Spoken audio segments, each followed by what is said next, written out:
Today we are on day 43, and if you're new to this daily devotion, I just urge you to go back and start from the beginning and get caught up.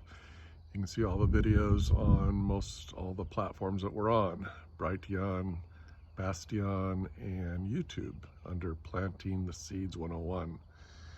Today's title is The Time of the End, and we're going to read Revelation 2, verse 26.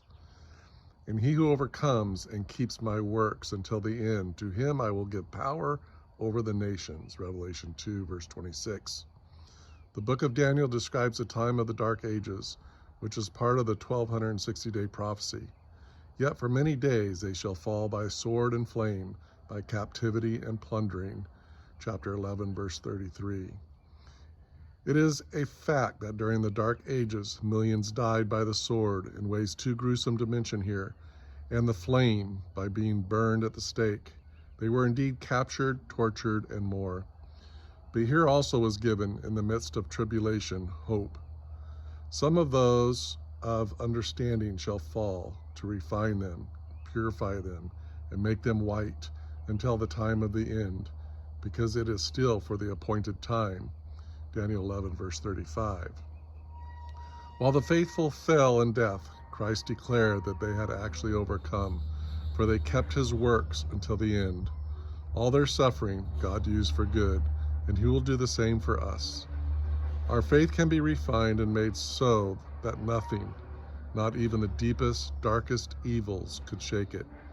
Then we will be white, clean, surrendered before our God. Furthermore, Christ promised that this persecution would not last.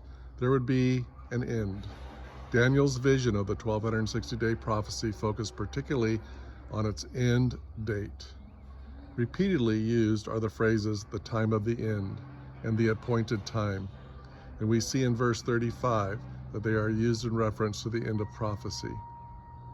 Thus, the time of the end is defined as the end of the 1260-day prophecy, the end of the Dark Ages, the end of papal supremacy. That end occurred in 1798, when Napoleon took the Pope into captivity. Not for many years was the Roman Catholic Church to rise again.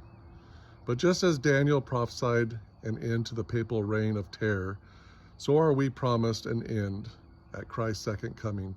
No longer will tyranny, vengeance, and deceit rule, but God's people, through Christ, the King of Kings, will have power over the nations.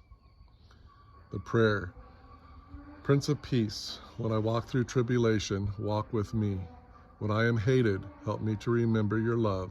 If I fall, may it be upon you, the rock.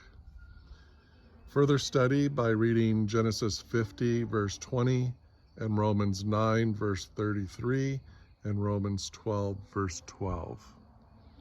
Have a blessed day.